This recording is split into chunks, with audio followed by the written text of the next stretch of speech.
Hello folks, my name is Brett Pattison. I'd like to welcome you to the recorded version of Looking Back to Look Forward, Finding an Edge with ETFs that was presented in Orlando for the InvestTools Investor Conference. We're going to run through the exact same presentation that I did present live in Orlando and look forward to doing that. But before we jump into the content and look back to look forward, let's run through some disclosures so understand this, which we talk about today is for educational purposes.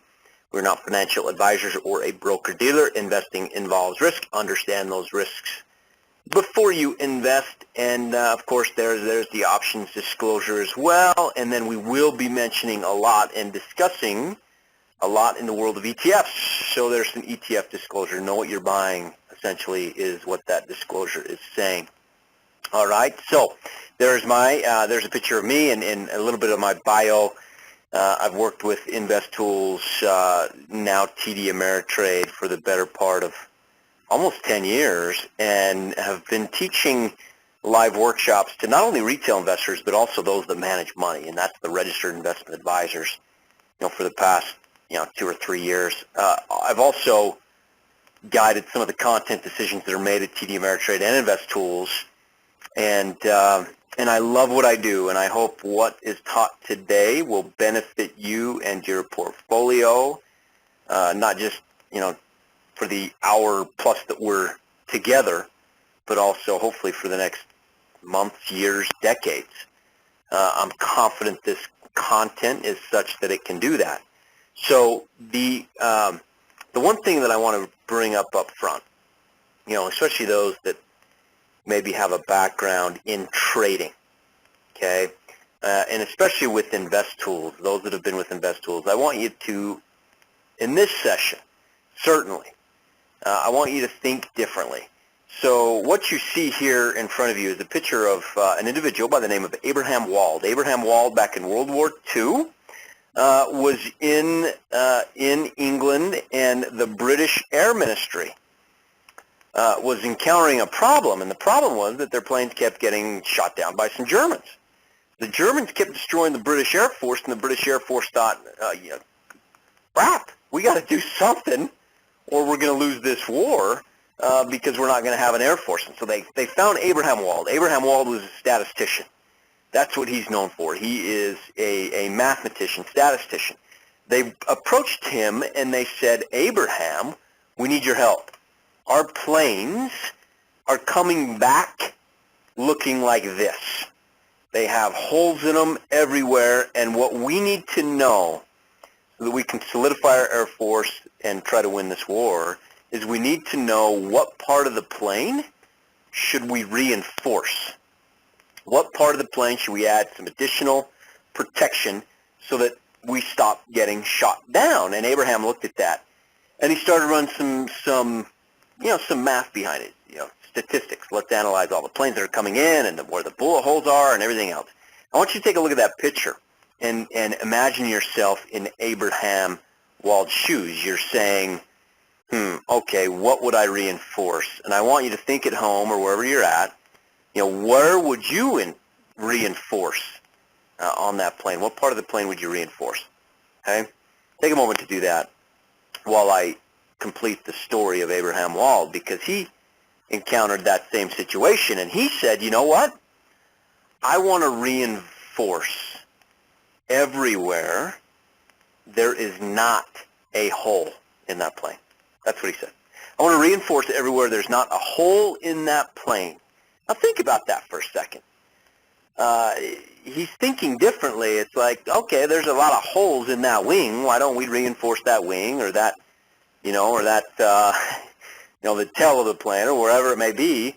What he's saying, let's reinforce everywhere there's not a hole. And if you think about that, it's completely thinking outside the box. It's thinking differently, but it's so simple once you understand what he and why he said that. He said, let's reinforce everywhere there's not a hole because all the other planes that are not coming back, they've got to be getting shot where these planes are not getting shot. And that was his reasoning. these planes are coming back. The other ones aren't. Let's reinforce where obviously those other ones are getting shot down. And so that's what he did, and that's what the British Air Ministry did. That's thinking differently. That's taking a scenario that you have in front of you and completely thinking outside the box, which is what we're going to do today together. We're going to think a little differently, and I'm going to say we're going to think a lot more simple, if you want to phrase it that way. We're going to simplify our thinking and think outside the box, and you'll be amazed at what we can accomplish when we combine those two things. And so today's goals in the next hour that you listen, is to do this. We want to learn a couple things. We want to learn, quickly what a model equity portfolio looks like, because that's where we're going to spend our time today is modeling an equity portfolio. So I'm going to show you what a typical, say, I don't know, mutual fund manager or portfolio manager or money manager, how they create their portfolios. And then we're going to build 3 portfolios together. The first one is a passive portfolio. The second thing we're going to do before we build another portfolio is once we build the passive portfolio, we're then going to take a look back so that we can look forward. And that is we're going to review the market history to try to find an investing edge. So we'll look at historical returns and what that means and what does it mean going forward. And then we're going to build our second portfolio, which is an active portfolio. After we build our active portfolio, we're going to build something that is very technical in its, in what we call it. We're going to build a super active portfolio. And then we're going to round it out after that by talking about portfolio management and additional ways to consider your portfolio management. By the end of today, by the end of the next hour, my goal for you is to become a portfolio manager, become your own. And I'm going to speak to that more in just a moment. But first, just so that we're on the same page, all of us together, we're going to use the bulk of our time today. It's going to be with ETFs. So let's understand what an ETF. An ETF is a basket of stocks that tracks a mutual, assets that they're, let me start over there. It's a basket of stocks that track assets like a mutual or index fund. So something that tracks the S&P 500, for example. It's also, an ETF trades like a stock throughout the day.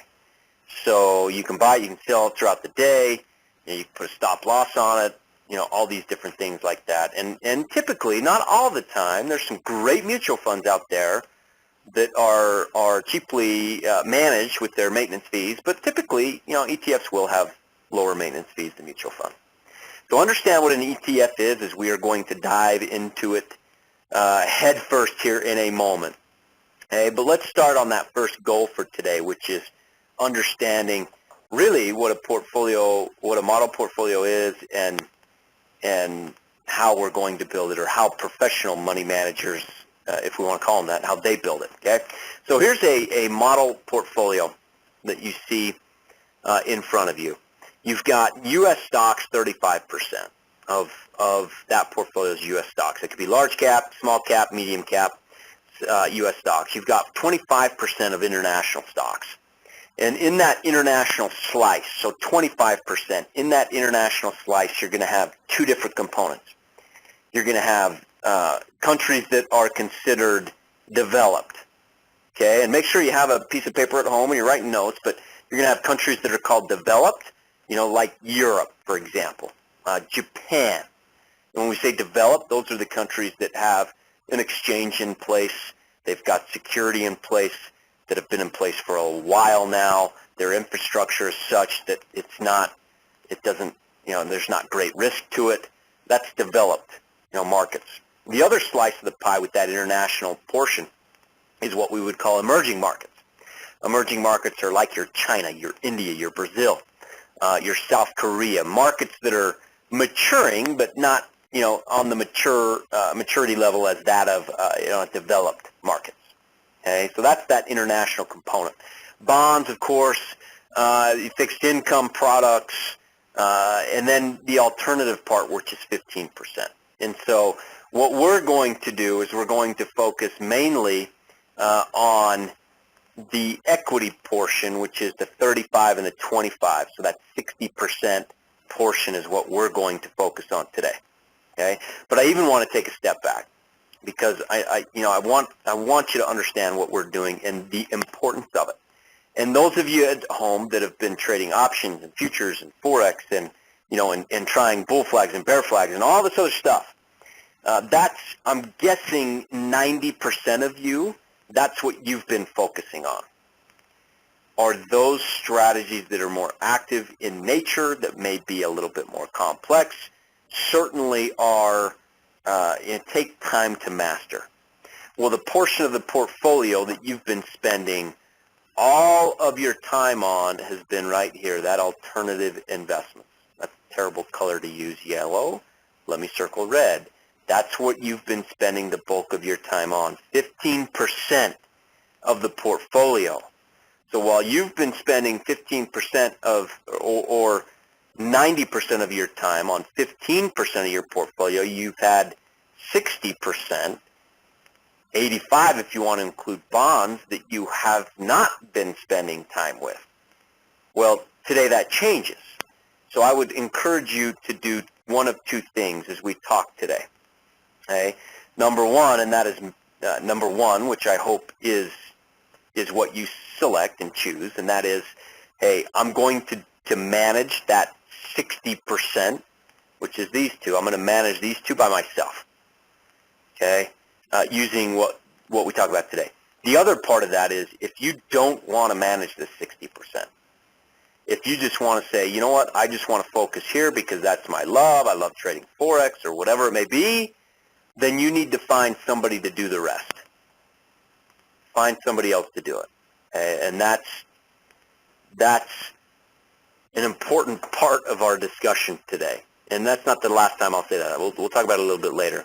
But let's move on and talk about how we build the 60%, or not really how we build it, but how a call it professional money manager would build it. And it all is geared around top-down analysis. So the first part of top-down analysis is looking at the global markets. What's the U.S. doing? What's Asia doing? What's Europe doing? What's China doing? Those are global markets. Then as we move down the pyramid or the cone, I guess, the funnel, the next component would be countries and sectors. Okay, that's top-down analysis. After that, we've got stocks. All right, so a portfolio manager would actually do all three, and they do all three. And let me explain what I mean. We're not going to, but a professional money manager does. Now, who's right and who's wrong? I don't know. We can argue that, but I'd say from a simplicity standpoint, you'll answer that question for yourself here in just a moment. So if we look at this U.S. market, we're going to focus on the S&P 500, which is large cap. We're going to say 35% of our U.S. stock-based portion of the portfolio is in S&P 500, and it's in these different sectors. And it's allocated these different ways: 18% in information technology, 12% discretionary, 3% telecom. You get the point. That's how it's broken out by sector. So you have this 35%, which if you were to slice up the 35%, which would be sliced into these percentages. Okay. Now beyond that, you then say, okay, here's the stocks that make up information technology. We've got Apple, we've got Microsoft, we've got IBM, we've got Google. Those make up that 18%, which makes up the information technology, which helps make up that U.S. stocks 35% portion. Okay? And you go all the way down, and so you're buying all these stocks at different allocations to create that portion of the 35% portfolio. And then you've got this portion. You've got the international stocks portion, which is developed. We talked about that. Developed non-U.S., which is, in this example, about 17%. And emerging markets, which is 8%. You do the same thing for developed non-U.S., which is that 17%. And you say, okay, well, how's that allocated? It's allocated like this. We're going to own all these different countries, and then we're going to own all these different stocks in these different countries. Okay, no big deal. And then you're going to say, and here's my emerging markets portion of the portfolio. and there's how it's allocated between these different countries, and here's the stocks. So at the end of the day, you've got all these stocks in all these different countries, and you're saying to yourself, okay, I did it. Now you got to manage it. Yeah, good luck with that, right? It gets hard. And there's nothing wrong with the approach, especially for those that love stock analysis and think they can pick the best stocks. But I want to simplify this. If you're thinking to yourself, holy cow, there's no way I can be a professional money manager the way they do it, I would say, no, you're wrong, because we're going to simplify that in a big, big way, looking at ETFs, all right, and utilizing it. We're going to accomplish the same thing using ETFs today. That's the 60%, right? So let's move forward now that we understand what a model equity portfolio looks like. And we're going to come back to that. And I'm going to show you really just how simple it is to do what we've just done. And we're going to do that by building a passive portfolio. So as I think of this question, what does it mean to be passive? You know, and think of at home as you're sitting there, think of what it means to you to be passive. And I would say this, it reminds me of a goldfish. In fact, it reminds me of my fish, my beta fish. It wasn't mine. Actually, I've got 4 beautiful children. Little Ella K, she's 3 years old. She has a fish we call Muka Puka, the beta. Well, to give you an idea of what kind of passive portfolio we're going to build, I'll tell a story about Ella. Ella is, 3 years old, this cute little blonde. She's got these little pigtails coming out, and she has fed her fish, I think, once in the past 6 months. And she walked into the room where the fish bowl is, and she just dumped it in. And then she walked away. And the fish just lives in this murky water, and it just lives. It's an amazing scene. It's alive, but it's so passive in its approach. It's like buying a fish and feeding it once a year, right? And then that fish sustains itself. That's what it means to be passive.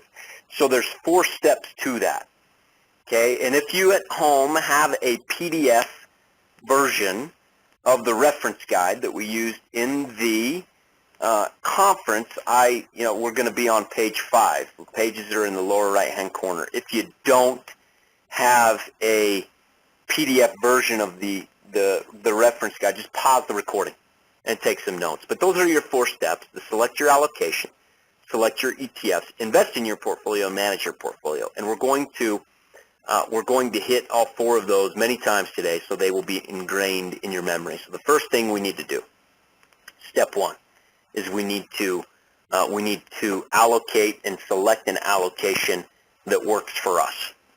That's the first thing. And we'll use just this model portfolio that you see in front of you. It's kind of aggressive according to most CFPs. But it's 60% equities. Okay? So that's the select your allocation. I don't think it's too aggressive, by the way.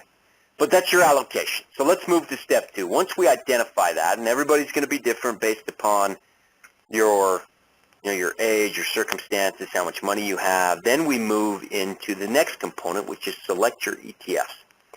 Now at this point, I need to make a transition in this WebEx that I'm using, because I need to share with you my desktop. And I'm going to share with you this monitor here.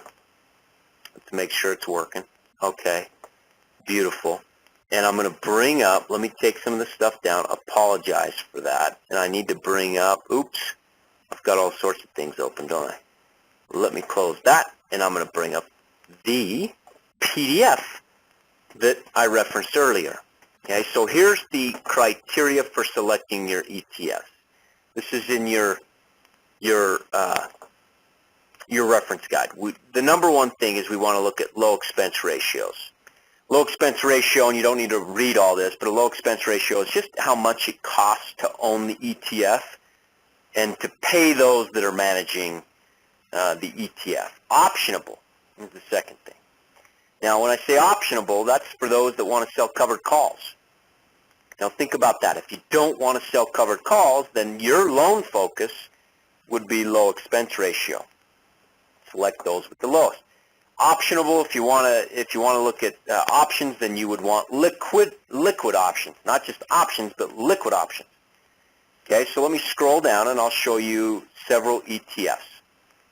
Okay, I'm going to blow this up so you can maybe even see it a little bit better. We have three components. We have the United States, we have developed non-U.S., and then this should not say financials, it should say emerging markets, not financials. So if we look at this, United States of America, I can see that the expense ratio column, here's my ticker symbols, here's my expense ratio, here's whether they're optionable, here's whether they're liquid options. So it becomes pretty easy for me if I want to trade those products that are liquid, that have liquid options, right? And I would go to the SPY and I would say, okay, there's my liquid options. Let me change the color on this to black. There's my liquid options. Here's my liquid options. Here's my liquid options. And so that would be the tickers that I would look to use if I want to trade options. If your loan focus is expense ratio, then this is the lowest, so this would be the product for you. This is the lowest, so this would. This would be the lowest, so this would. Now, of course, you need to look at the ETF and identify a little bit more and figure out what's best for you in your situation and make sure you're comfortable with what the ETF owns. But by and large, what we're going to use today are these three because I love to sell covered calls. I love the premium of covered calls, so I like to sell them. Whether you know what a covered call is, doesn't matter. We'll use these three ETFs in our example today. Okay? So that's the component of selecting an ETF. So let me do this. Let me stop annotating here. And I'll share this PowerPoint. And we'll work off of just my desktop from here on out. So we've got these ETFs. We're going to use the SPY, which is the spider, which tracks the United States. We're going to use developed non-U.S., which is called EFA, which is Europe, Asia, Australia. When I talk about Asia, I'm talking mostly Japan. We're going to use the EM, which is emerging markets, China, Brazil, your BRIC countries, BRIC a term, Brazil, Russia, India, China. And then if you want one ETF that tracks the entire world, you run through the same three steps, and you could use what's called the ACWI or the ACWI, which tracks the entire world. All right, so that's step 2. We've selected our ETFs. Okay, step 3 is pretty simple. You're going to see just how simple it is. Now we need to buy stuff. We need to invest in the portfolio. And so far, portfolio is and let's take this a little at a time. And in fact, what I'm going to do, I'm going to bring up a Word doc. So let's bring that Word doc up, and it's the same exact thing that you see in the reference guide. We've got $60,000. Let me blow this up a little bit better so you can see it more clearly. We have $60,000, which represents 60% of a $100,000 account. So if I have a $100,000 portfolio, 60,000 of that, or 60%, is going to be in equities. Here's the ETFs that I selected, SPY, EFA, or EFA, and the EEM. And here's the allocation percentages that I mentioned earlier. We've got 35% in the SPY, 17% in developed non-U.S., 8% in emerging markets. And then it's just figuring out, okay, here's my dollar amount. Here's how much I'm going to invest in the spider, the U.S., developed non-U.S., and emerging markets. And this current price, and I filled this out for you, the current price of the SPY right now, and I just picked a number, so I didn't have to do a whole lot of math. It's actually trading lower than this now at 167, but we're going to use 170 as the example. Okay, so all I need to do is bring up a calculator. Let me grab my calculator. I'll grab it from our trading platform, Thinkorswim, and I'm going to grab the calculator, and we'll pull that out, and we'll do some simple math, and you'll see just how easy it is to own a fish-like portfolio. So then I go 35,000 Right there, that's 350. 35, 1, 2, 3, divided by the price of the underlying. And I need to move this so you can see the formula. Here's the formula. How many number of shares do I buy? Dollar amount divided by current price. So 35,000 divided by, 35. Try that again, apologize. Divided by 1, give you 205 shares. So how many shares would you buy? You'd buy 205. And you do the same thing for this. EFA, you say, okay, let me see here. I have $17,000 I'm going to allocate to developed non-U.S. divided by 64 equals 265. And I'm going to buy 265 shares of that. And then you do the same thing with the EM, and I promise we won't do a ton more math, but this is how you would do it. And then you go 8,000 divided by 42 equals 190. Boom. And then you go into your brokerage, and it's very simple. Let me see if it's in this paper money. I think I've got the right one. You buy just like we did here, okay? And you allocate 190 or whatever the number was, 190 here, 265 here, and 205 shares to the SPY. And that's it. And that's it. Now, what do you own is the question. What did I just do? Well, before I show you what you've done, let me tell you what your objective is in what you've just done. You have employed a strategy by buying those 3 ETFs. You've employed a strategy that will help you closely match the market. If the market's up 10%, you're going to be up 10%, maybe up 9%, maybe up 11%, depending upon how those countries do. So your objective in this type of portfolio is to match the market, which is pretty good if you could do it. Let's be honest. A lot of portfolio managers can't do that. So you're matching the market. So what do you own, right? What is it that you own? Let me show you what you own. You own or have exposure to all of these companies. Just look at them as they flash on the screen. Approximately 2,300 different holdings, different companies in many countries, dozens and dozens of countries, and dozens of countries. That's what you own. That's a diversified equity portfolio simply by buying those 3 ETFs. In the world of Walt Disney, or I don't know if it was Mickey or Minnie or who, you've got the whole wide world in the palm of your hand. By doing that, passive people, if what you're trying to do is very simple management or a simple approach, you want to be a fish-style portfolio manager so you can go focus your time on that 15%, that's what you've done. Now, how do you manage it? You check it annually at the end of 1 year, whatever that 1 year mark is in your calendar, January 1st or December 31st or March 1st, whatever that year is, you would rebalance it. So what I mean by rebalance is if you start with 35% in the U.S. and all of a sudden you own 40% because of capital appreciation, then you need to sell and rebalance back into that 35%. So I'd sell 5% if I now have 40 at the end of the year, go back into my 35% in U.S. and you just rebalance it in that fashion. Okay? Very simple in its management approach. You do that once a year. Passive people, we're done. That's a passive portfolio. That's it. Okay? So you're good to go. Now, I want you passive people to just go relax on the beach now, hang out, enjoy life, whatever, whatever exotic place you want to think of, okay? That's our first portfolio is passive investors. So passive investors, you're done. Fish investors, you're done. Don't go anywhere because I think you're going to like what we're going to share in a minute, but that's how you manage that portion of the portfolio, okay?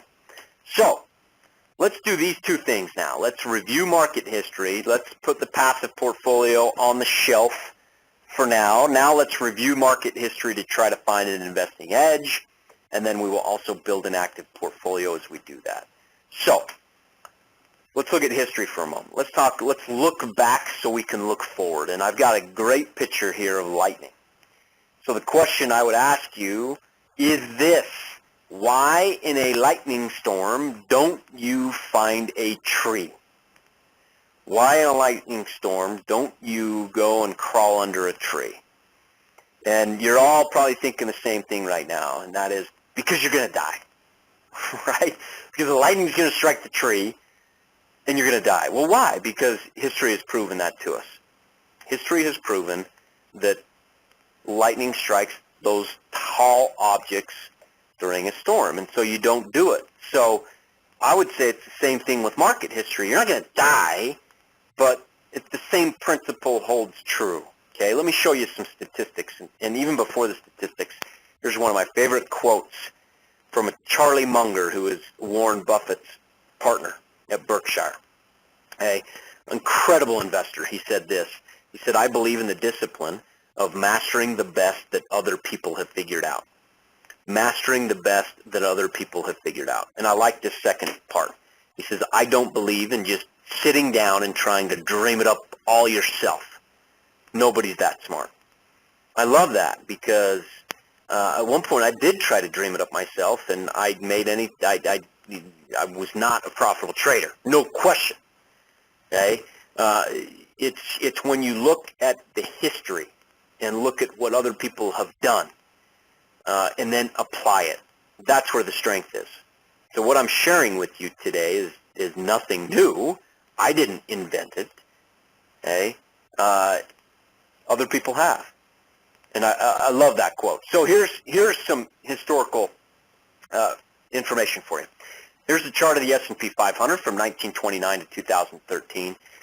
You can see that it's going from lower left to upper right, and certainly has had some volatility. Volatility defined by those peak to troughs, we'll call them.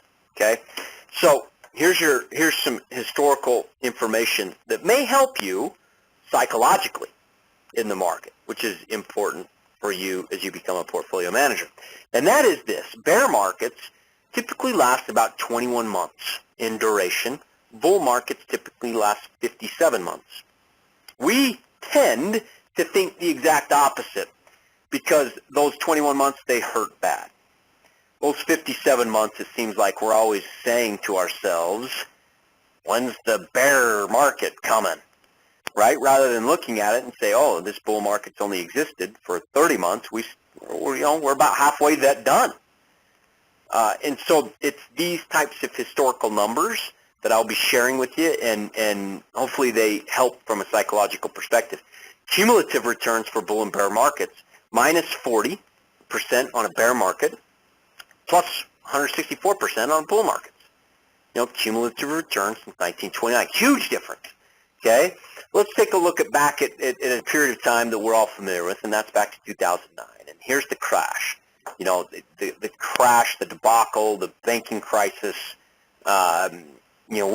Think of one word and write it down on a piece of paper of what you were thinking back in January, February of 2009.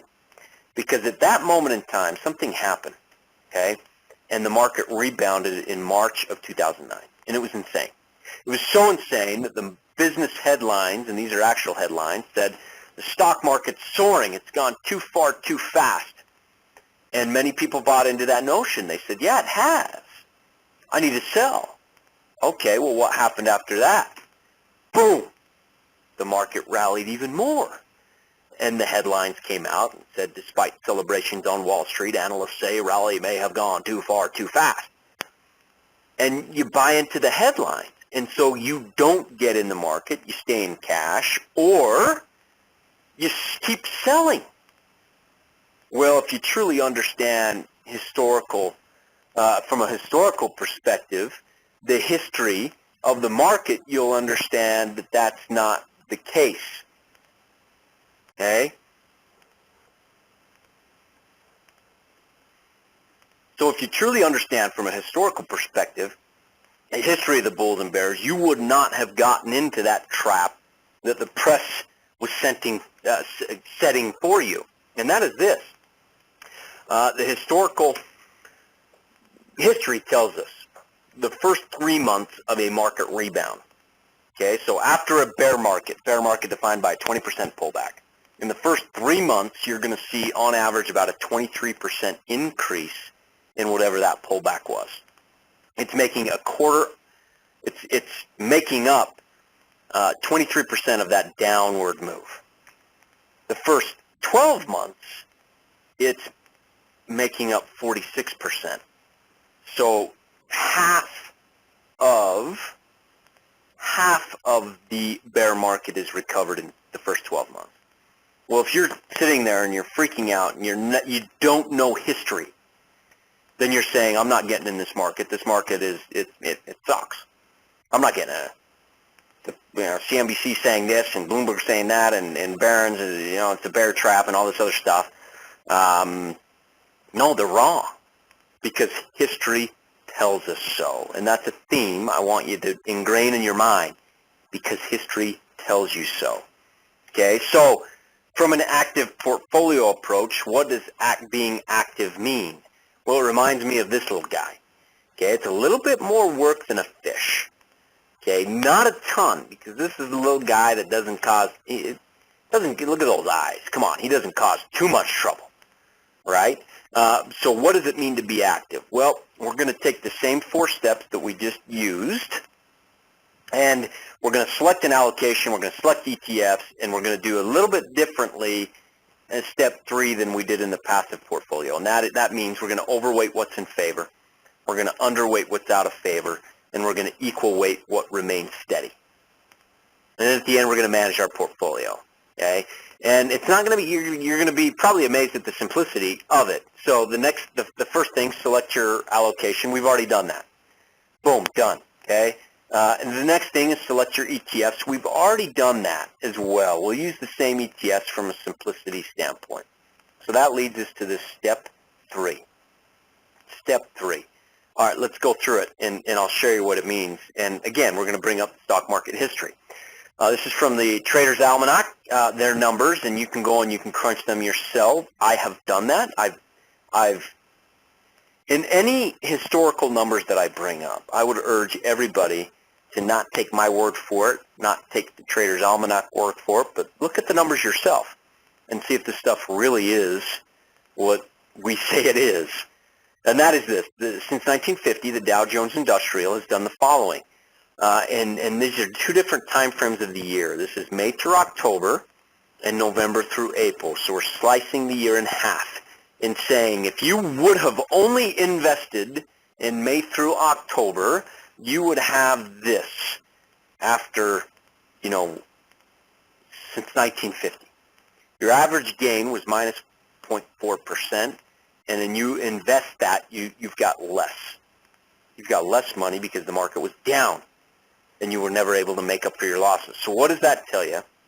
At home, in fact, pause the recording and write down what you notice about May through October, because November through April is a whole lot different. And November through April, if you're investing in those months, your average gain is 7.5%, and your return is dramatically better. Dramatically doesn't even do it justice. You're 609,000 cumulatively, cumulative return. So you're looking at that and you're saying, okay, well, May through October really sucks, and November through April is really good. And that's it. Now you're starting to see the history of the market. So what can you do with that? Right? What can you do with that? Well, these numbers are just the Dow Jones, which is U.S. market, okay, and not even the entire U.S. market. And so what I did is a friend at S&P Capital IQ ran some numbers for me, and he produced these, and we were exchanging emails, and I asked him a question, and so he put it together. He's just the smartest guy I know, and anything he publishes you should read, and his name's Sam Stovall. But he sent me these numbers, and we have his permission to use them. But this is the international markets. We've got the S&P 500, which is your U.S. market. Same time frame as far as months go, November through April. The market, U.S. market, averages a 6.9% return. In May through October, 1.5% return. So very similar to the slide before. The MSCI EFA is what that's called. Don't let that throw you. That's the ticker symbol EFA. That's your developed non-U.S. November through April, numbers return 4.9% and down in May through October. MSCI EM, that's your emerging markets. That's the ticker symbol EEM. 12% return November through April, 0.9% return May through October. The same principle holds true in the international markets as it does the U.S. And so look at these returns here, and you'll start to notice something. Okay, and that's those big black boxes are around the best returns for that time frame. And so what do you do that's a little bit differently in the active versus the passive? Well, that is you overweight and you underweight. So here's a consideration for you. November through April, you overweight the United States in the emerging markets. Why? Because they have the best returns. And in May through October, you flatten everything and you go to equal weight because they're pretty darn close. Okay, they're pretty darn close.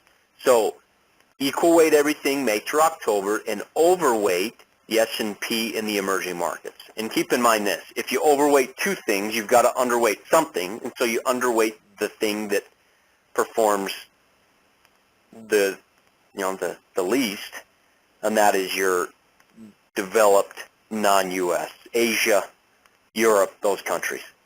Okay, and that's it. That's your active portfolio. Now, how do we do it? Well, that brings up this little table that you see in front of you. I'm going to go to back to that Word doc. And I've done some math for us. Let me explain this math. And again, you can pause the recording and write this down. But what we've done here is here's our normal allocation. It's 35% U.S., 17% developed non-U.S., 8% emerging markets. Your regular portfolio amount. That's just what we did on the other paper or in the passive portfolio. Well, now what I want to do is I want to overweight this by 3%. And in the workbook that we provide to people, it says plus or minus 10%, 10% on the high side. We're simplifying it, or we're not being too aggressive. We're being a little bit conservative. We're saying 3%. Want to up the ante on the U.S. side by 3% and 1% on emerging markets. And then we're going to, if we're going to up this 3% and 1%, we've got to decrease this 4%. Okay, so that's how those numbers shake out, or percentages. And so what we need to do is say, okay, well, what's 3% of 35,000? Okay, well, it's $1,800. What's 4%? 2,400, and 1%, 600. Okay, that's how you would approach it. All right, and it's actually, it's actually of the 60,000, not the other way around. So 3% of 60,000, 1,800, 2,400, 4%, and 1% is 600. Okay? Of the 60,000, not these numbers, but it's this number, 60,000. All right, so what's our new amount? We're going to add 1,800, which again is 3% of 60,000. We're going to add 1,800. So now we have 36,800 to the SPY. We've now changed this. We're going to deduct 2,400 here. Now we have 14,600, and we're going to add 600 here. So now we have 8,600. And you can see how these numbers are different than the regular portfolio amount that we just crunched in the passive. And you run through the same thing, through the same formula, and you figure out how many shares you have now. All right, and it's going to be different than the passive portfolio because you're buying more shares. That's all you're going to do. And that's only during those times of the month, November through April. And then when May approaches, you're going to flatten it all out. You're going to say, okay, I'm back to my regular portfolio amount. So really you're making 2 trades, or really 6 trades, 3 products twice a year. You're making 6 trades a year. And why are you doing that? Because history has proven that this one 6-month time frame in the market outperforms another. And that's why you're doing it. And you run through the simple math. Okay? All right, history tells us so. That's the answer. And then the step 4 is just to manage your portfolio, checking it semi-annually and making those adjustments. All right, that is, my friends, an active portfolio. Active portfolio, you're on the mountain, you're the king of the world. You're king of the world, all right, or king of the mountain, whatever it is. All right, so let's build this last portfolio, which is the super active portfolio. And you're going to see just how super active it is. I got a picture for you that identifies being super active. The pack of dogs. And I want you to answer this question. This is a very important question. And that is, which dog do you think is the biggest troublemaker of that group? And I'm looking at that terrier on the far right. So, anyway, it's like managing a pack of dogs now. You're going to add a little bit more to it. And it's the same process as the active portfolio, and I'll tell you why it's super active here in a moment. And really, it's what makes it a little bit more active than the active portfolio. What makes it super active is our top-down approach. We're going to add one thing to it.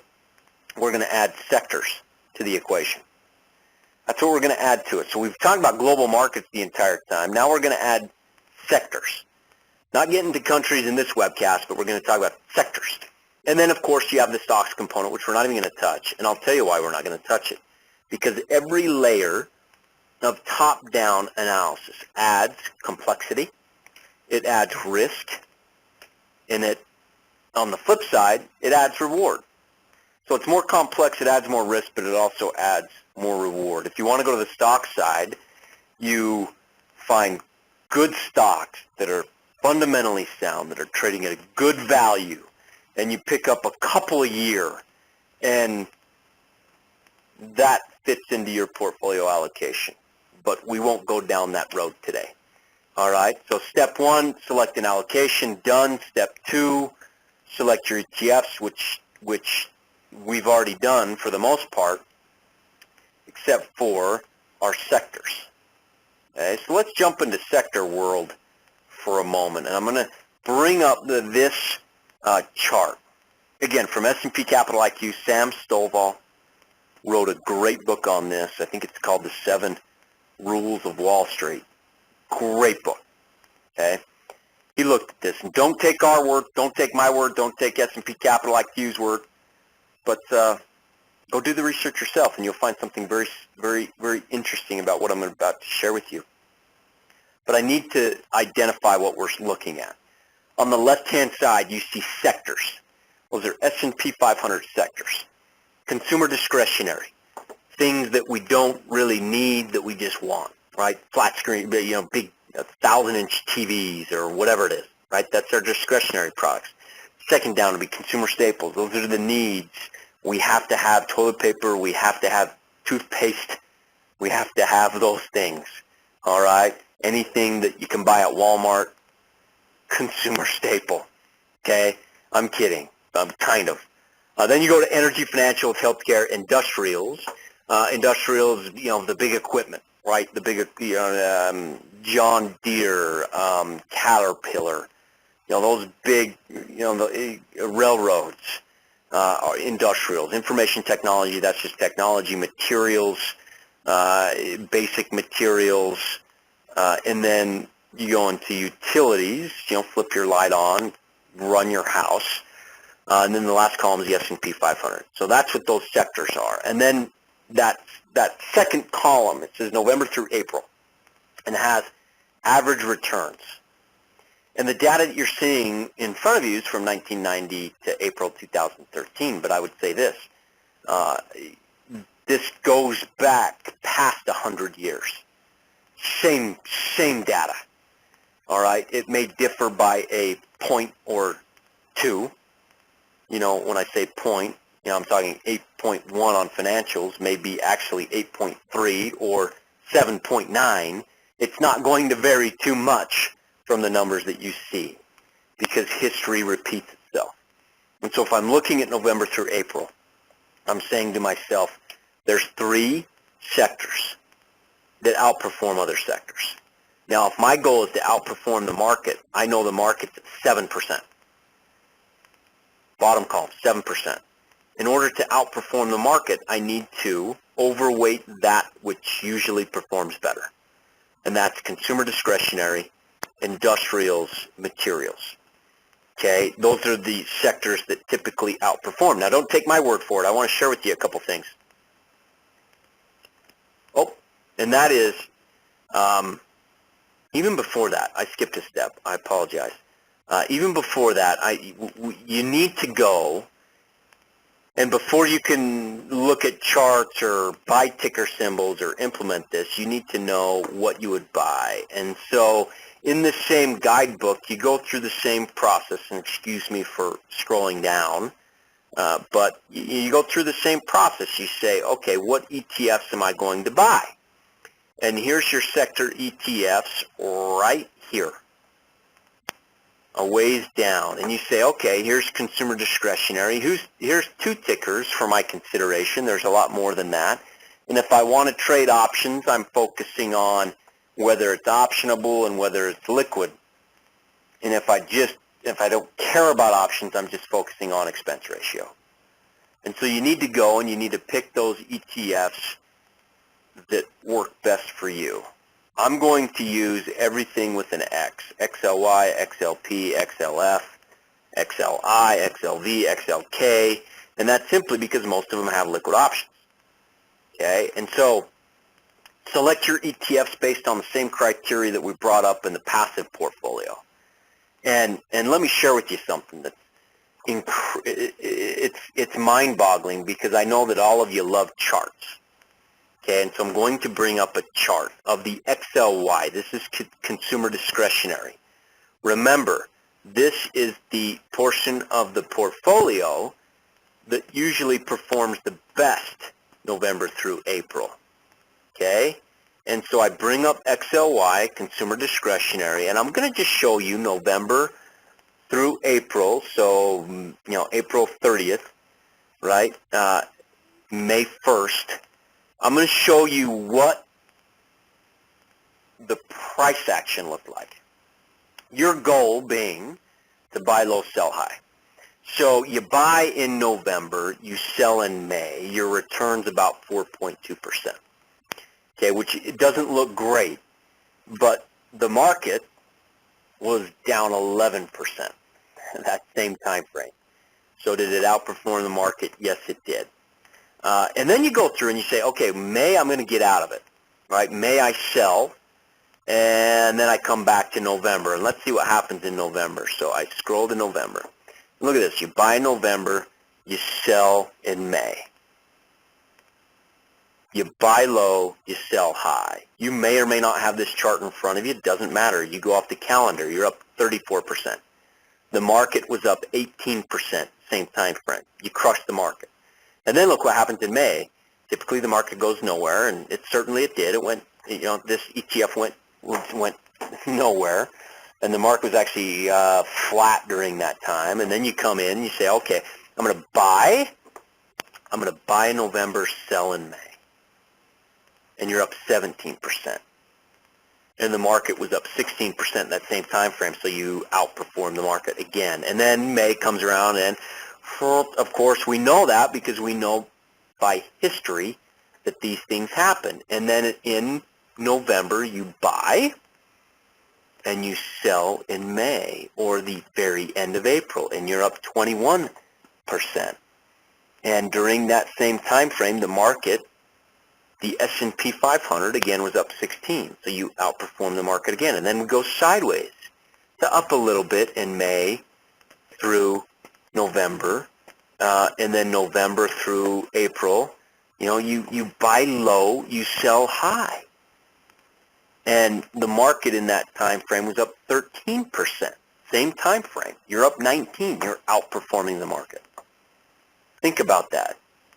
You're buying low, you're selling high, and you're not even looking at a chart and trying to time the markets. It's pretty incredible how history truly does repeat itself. Okay, and then let's look at materials. I'll bring up a materials ETF, and let's just kind of look at the same thing. XLB, and I bring up XLB, and I did the same thing. It's flat, down 0.9%. The market, that same time frame, was down 11%. So you're outperforming the market. And then it goes buy low, sell high. You're up 21%. Okay? You outperform the market by 3%. But here's the thing that's going to throw you. I think you're getting the picture from a historical look. But here's the thing that's going to completely throw you, is when you say, okay, I'm going to use history to help guide my portfolio. And then something like this happens where it goes from 32 down to 27. And you're going to look at that and you're going to say, this stupid historical stuff isn't working. Because my ETF is down 10% in a month. And you're going to sell. And you're going to sell at the worst time. And why am I saying this? Because I've been there. You got to hold tight and you got to say, these are historical returns. I'm not going to get carried away. I'm going to hold tight. And then you're up 21% in that time frame.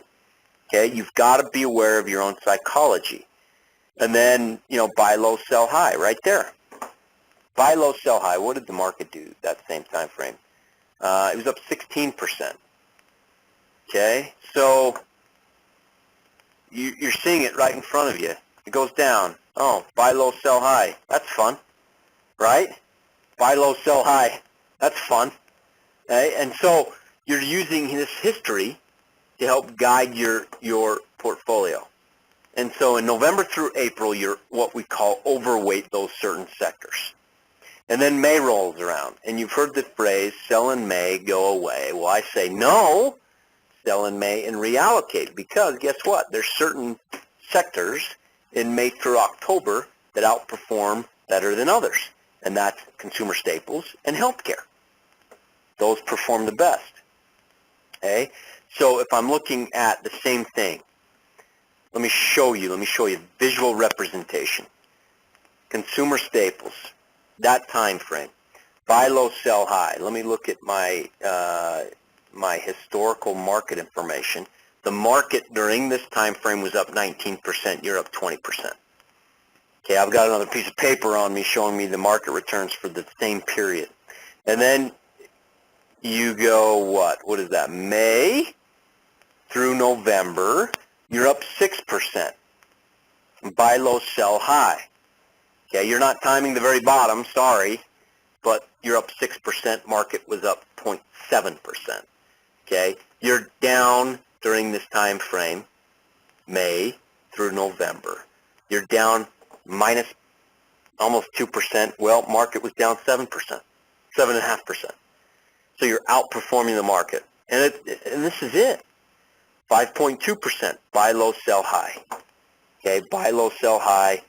Market was up about 3% that same time frame. So you're outperforming the market simply by understanding market history. That's it. That's it. That's your super active approach. And so what you need to do is you need to overweight what's in favor, you need to underweight what's out of favor, and you need to equal weight what remains steady. And so this is how I approach it. Here's my table. Okay? Let me go to the Word doc. Again, we're $60,000, and I'll take us to that Word doc so we can kind of crunch some numbers. And if I do this, I say, okay, I'm going to own the SPDR. Remember, this product is the S&P 500. It already owns every sector. It has exposure to consumer staples, technology, discretionary spending, basic materials, industrials. It has exposure to everything. Okay? But what I'm going to do is I'm going to sell a little bit of my S&P 500 position, and I'm just going to buy a little bit of discretionary, consumer discretionary, XLY ETF, and a little bit of XLB, which is my basic materials. In fact, I'm going to sell 10% of my S&P 500 position. I'm going to buy 5% and 5%. So my new numbers shake out to be this. I'm going to own $31,500 of the S&P. I'm going to buy $1,750 of the XLY and XLB. That's how I'm going to approach it. Let me grab the calculator. Now, why didn't I put a couple questions? And so I'm recalling some of the questions that I usually get when I do a presentation like this live. The question always comes out, well, why wouldn't you just ditch all your SPY position, your S&P 500, and just allocate to the top 3 performing ETFs? And you could do that. There's what we call benchmark risk if you do. And benchmark risk is simply this. What if XLB decides not to perform that 1 6-month period? XLY still does what it does, but XLB does not. And so you lag the market because you have no exposure to those other sectors. That's called benchmark risk. When you allocate too much to one sector and that sector underperforms, it's going to perform because probabilities tell us it's going to perform, 7 out of 10 times, 8 out of 10 times. But what if it's one of those 2 or 3 times it doesn't? That's what opens you up to risk. And so personally, I look at the SPY and I say I'm still gonna own it, but I'm just gonna buy a little bit more XLY and XLB, and that's what creates the overweight status that I mentioned. Okay, that overweight. And so let's do this. Let me just crunch the numbers real quick. I'll say 3,100, or not 3,100, 31,500 divided by $170. If that was the SPY, I'm buying 185 shares. And then I look at that and I say, okay, how much of the XLY am I buying? Well, the XLY, 1,750 divided by 60 bucks, because that's where it's trading, and I'm going to round up to say 30. And then what else is there? There's the XLB, and the XLB, 1,750 divided by 42 equals 4, let's say 42. That's how many shares I'm going to buy.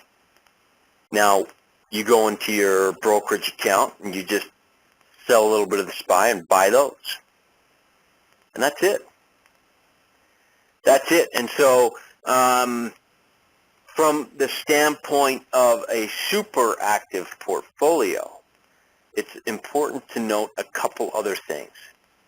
And that is, let me go back one slide. In May, so on May 1st or April 29th, whenever, give or take a few days, you shift your portfolio and you sell these products, XLY and XLB, and you overweight the XLP and XLD, which would be healthcare, staples and healthcare.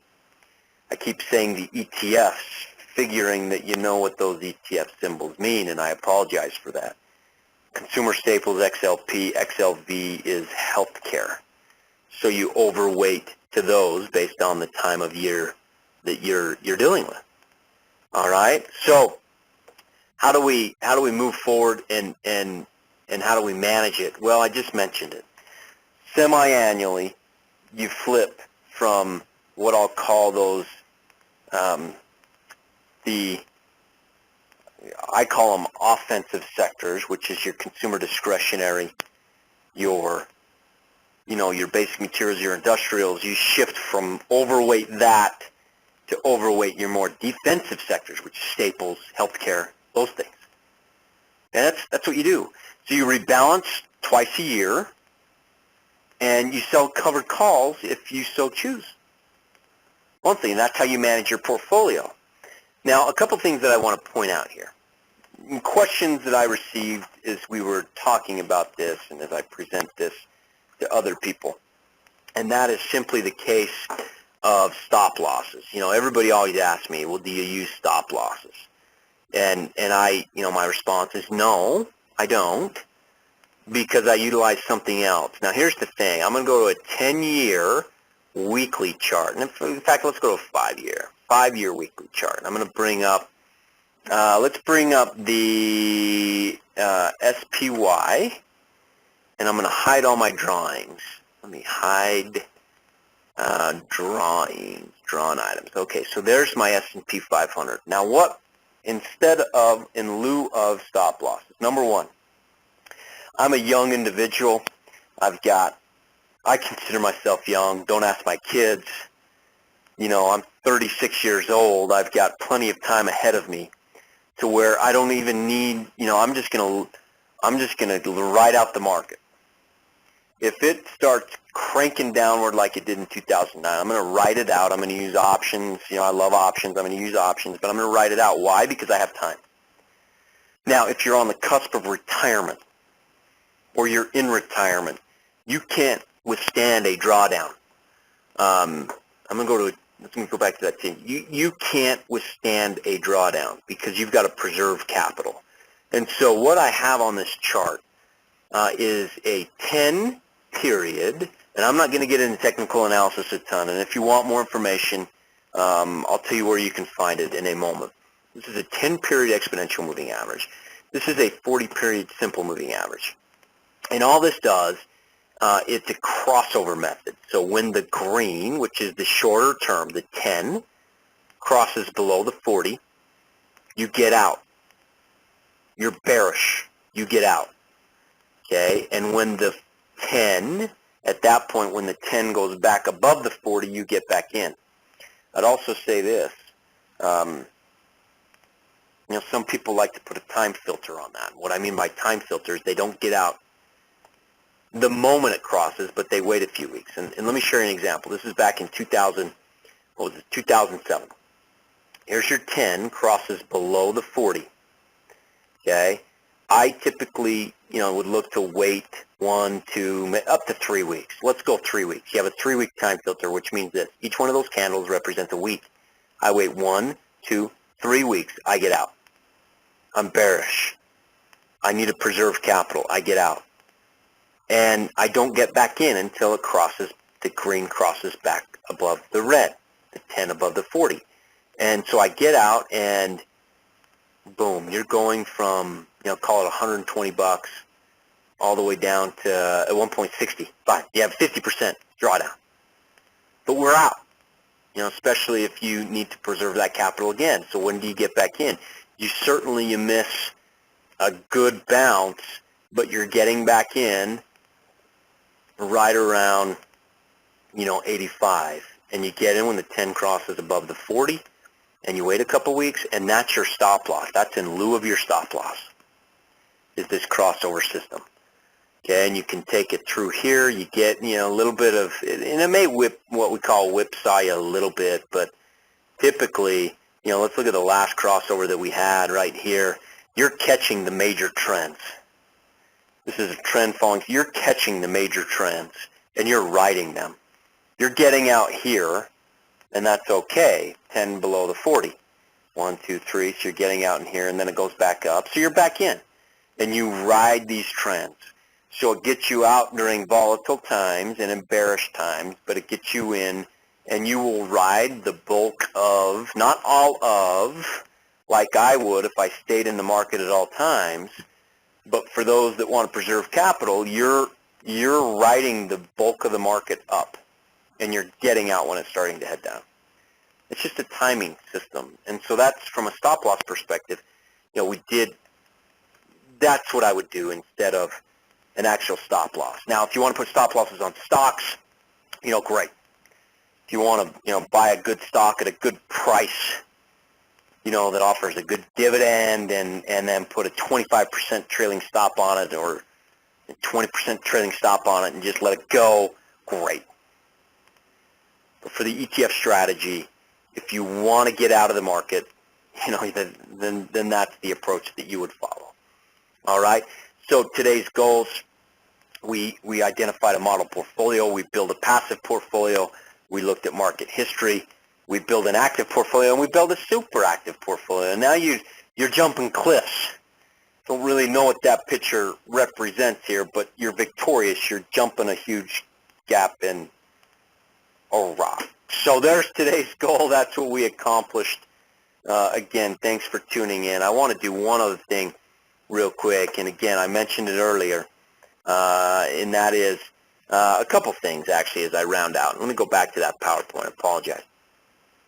It's important for you to understand that this is the bulk of your portfolio. If you don't want to do this, which I think you can absolutely do it and do a good job at it, then find somebody that can. Okay? It's simple as that. I spent a lot of time with investment advisors, and there's some good ones. There's some bad ones, but certainly there are some good ones. And so, as a consideration, if you don't want to do it yourself, find somebody that believes in the same methodology and do it. And listening today, now it's time for you to relax, go find a nice chair somewhere on a beach, manage your portfolio the right way, and use history as a means to help you manage that portfolio. Thanks, everybody. Appreciate it. Question? Let me know. And here's your final disclosures. Take care. See ya. This is a purely public broadcast and is not intended to be personalized financial advice for any individual's specific situation. Each individual's financial situation is unique, and the topics discussed on this broadcast should not be relied upon and/or considered as personalized advice. Specific financial securities discussed are not intended to address any listener's particular financial situation and should not be considered recommendations. This is for educational purposes only. For more information, please contact Iron Gate Global Advisors at info@igga.com or by calling 888-591-0334.